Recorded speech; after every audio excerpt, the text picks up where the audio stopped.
Good morning दोस्तों, नमस्कार, प्रणाम। एक बार फिर से स्वागत बटुए मनुराज सिंगर ब्लॉग में। तो आज हम सुबह हो गई बटुए। अब देखो तनी का काम बटुए। कुछ घर के काम हुई तो आदमी करे के पड़ेला और सबको ये करे के चाहिए। कहीं देखल जाओ। देखो तनी माई क्या करो तरी। हो का होता माई? खा रोटी बन बुते पापा के खाना जाता हो। अच्छा का बनले बड़ू? सब्जी बनिए। सब्जी देखी जा रही सब है। हई सब्जी ह, हई दाल ह, हाँ हई रोटी ह करे तनी। अच्छा ठीक बा, पैक करो। ये हमार माई बाड़ी सुबह सुबह पापा खातिर एकदम खाना बना दिले बाड़ी। वो सब देखते बनी पापा के ड्यूटी जाए खातिर खाना पहुँचावे के पड़ता। आज डबल ड्यूटी हो गई बटुए तो खाना देतनी हम पहुँचावे और पैक हो रहा बा खाना। ही ठीक बा, पैक करो। हाँ कर तनी। तो आप सब देख रहल बनी खाना हम ले बनी, हमें पैक बा। अब जा रहल बनी जहाँ पापा हमारा ड्यूटी करेले। और ये हमारे घर के लोकेशन बा, देख सको तनी दोनों रेलवे लाइन के बीच है।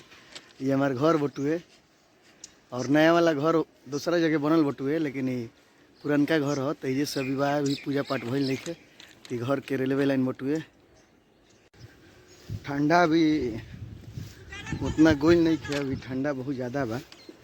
हल्का हल्का सिहरावन टाइप के ठंडा लग रहा बा। रास्ते में जाते समय एगो बड़ा बढ़िया दृश्य देखो तनी बकत सुबह सुबह के समय में। वाह क्या बात है, आपको भी दिखा दे रहे हैं। देखिए देखिए कितना अच्छा लग रहा है सुबह सुबह के समय में। तो अभी हम संकट मोचन आ गए हैं, आप सब देख रहे हैं। ये रहा संकट मोचन का लोकेशन। और यहाँ से हम अब निकलेंगे, टेम्पो पकड़ेंगे, उसके बाद हम जाएंगे जहाँ पापा ड्यूटी करते हैं। तो जुड़े रहिए ब्लॉग के साथ।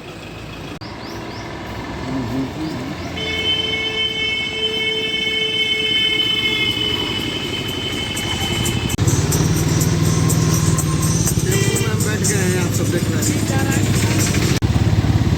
ये रहा पुलिस लाइन और काफ़ी ये भाई साहब है टेम्पो चला रहे हैं, आप सब देख रहे हैं। ये पुलिस लाइन रहा।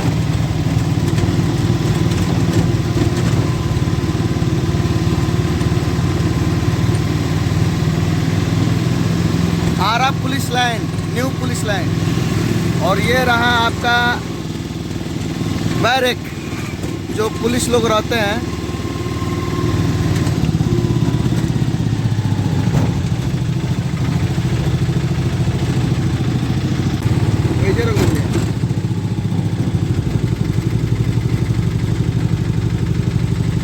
हम आ गए हैं, आप सब देख रहे हैं।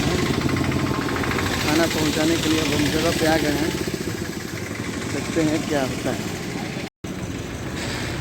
आराध्या में यहीं पे काम करते हैं। और ये रहा इनका गार्ड रूम और ये रहा इनका। रात भर मेहनत करते हैं, आप सब देख रहे हैं। दिन रात मेहनत करते हैं, कभी तो डबल ड्यूटी भी करना पड़ जाता है। तो यही है आराध्या में TVS, इसका लोकेशन। तो हम खाना निकाल लिए हैं, अब ले जा रहे हैं, देखते हैं क्या कर रहे हैं।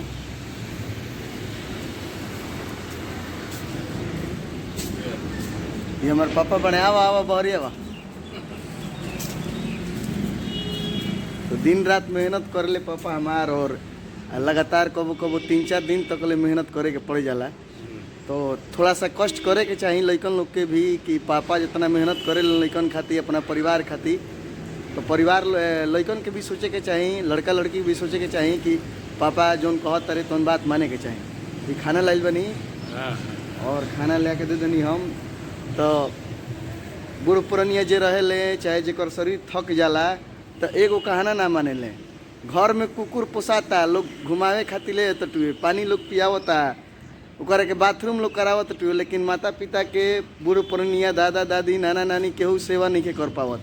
तो ये वीडियो के संदेश ये बटुए कि रुआ सबे इतना सेवा करी, बूढ़ पुरनिया लोग के सेवा करी, दादा दादी के सेवा करी, ताकि यहाँ लोग के मेहनत के अनुसार ही हमनी के पढ़ाई लिखाई और बढ़िया बढ़िया कपड़ा लता पहने के मिल जाला। तो खाना पहुँच गई। हाँ, कौन दिक्कत ना दिक्कत कुछ नहीं है। तो चलिए ब्लॉग के साथ जुड़ा रही। दिखा दिले बनी हम।